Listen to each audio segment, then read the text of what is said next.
Hi and welcome back to another little review. Again, we are going to go through the villains of Scooby-Doo. In the previous video, we done the, I think it was the racer and also the swamp type of monster. So we'll do another couple, basically see how many we get round. We'll do that little spinny wheel thing again as well. So we'll just pop that up on the screen, give it a spin.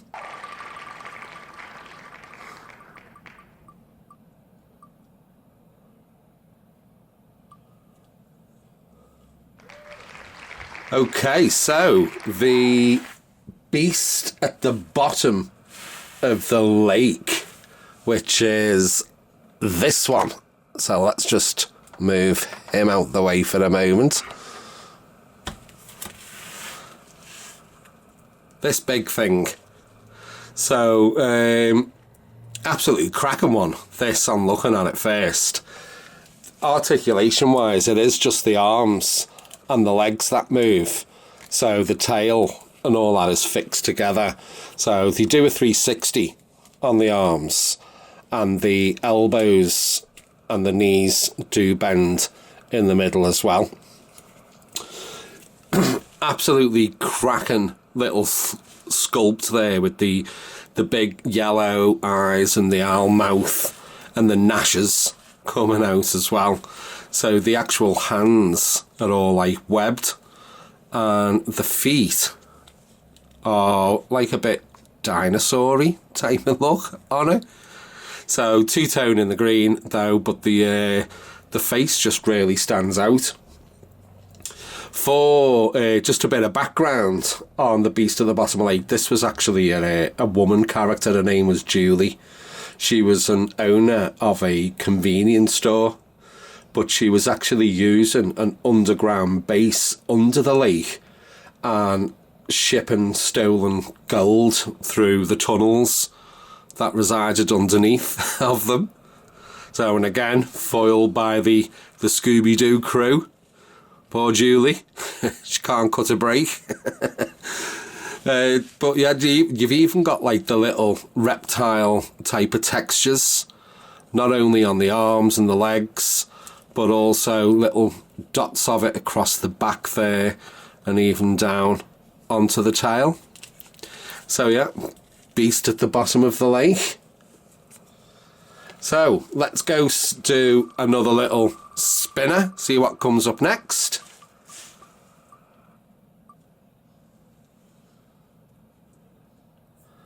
Okay, so the next one we've got is the Witch Doctor, which is up here. Now, I ended up getting this one off a secondary market, let's just say, but he did come with a big staff, which I haven't got. It was only a couple of quid off it, but you've got that there where it's like the little hole in his hand where the staff would have slid through. I might end up getting it at a later stage.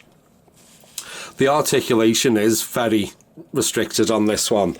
It is just the arms that waggle up and down. This arm does a 360. The head is actually fixed on there, but you can see he's got no face. The mask is just, it's like got half a head, because the mask is actually just stuck straight on there. The colour and the detail wise though, it's like, reminds me of the Crash Bandicoot game, Booga Wooga, don't know, when he smashes the old crate up. The legs on him are also like on a fixed bent type of posture on there, with his backside sticking out as well. Now the only one I can remember now, this looks like a bloke wearing the mask or the disguise, but the only one I remember of the Witch Doctor, it was a woman. So, and her name was Adora Truffle. She actually wanted to steal like a secret process for turning dirt into gems from another character called Dr. Horace Goodbines, I think, from his laptop. That's where he had all the details on. Now, that's the only witch doctor that I can remember. Obviously, I'm mistaken because this character is a bloke. But if you guys let me know, do you know another character where it was the witch doctor? If you do, enlighten me and drop a comment down below. Next one we're going to do, let's have a little look then. Chuck that spinner up there. Give it a little spin.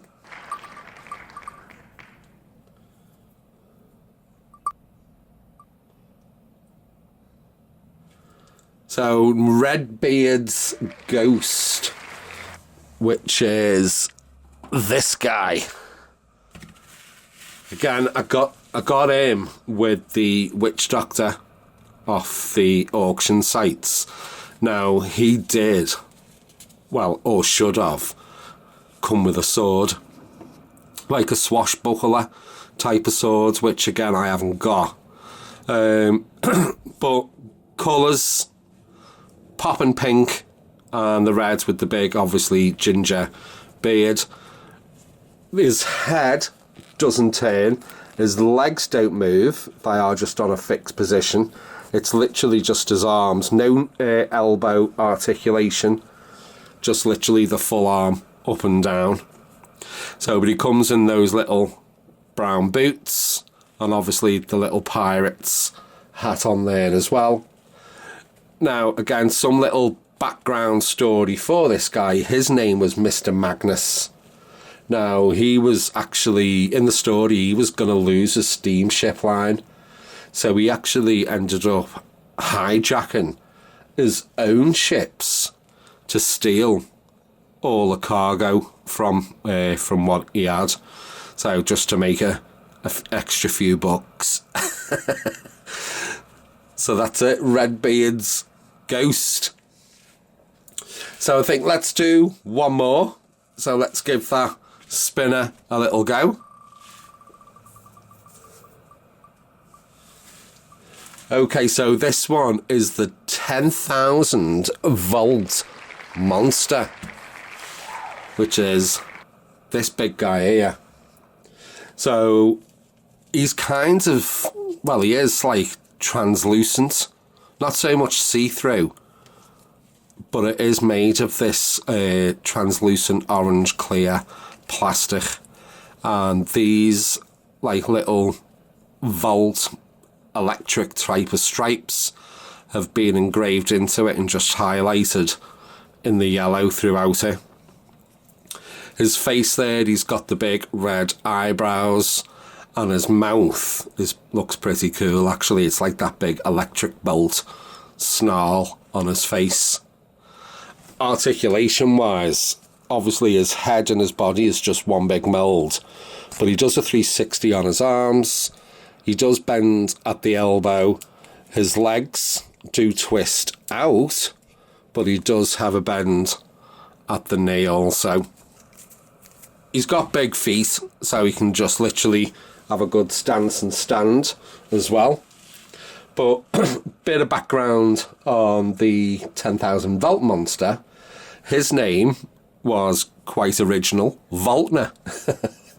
But he actually faked his own death, and he pretended to be his own ghost in order to scare people out of the town called Winterhaven. So he was actually working in cahoots with the mayor called Dudley as well. Dudley the mayor. But yeah, so there he is, Voltner, or the 10,000 volt monster. So there you go, we'll just do them four. Let me know your thoughts on this collection. Which one out of the four was your favourite? Also, remember, if you can highlight, this one's a guy, but the only one I can remember for the witch doctor was the woman, Adora Truffle. So if you know this story, like I say, drop a comment and let me know. While you're dropping them comments, do the usual for us with the like, subscribes, and tickle that little bell notification so you don't miss out on any others. But thanks for checking in on this one, and I will catch you later. Arrgh.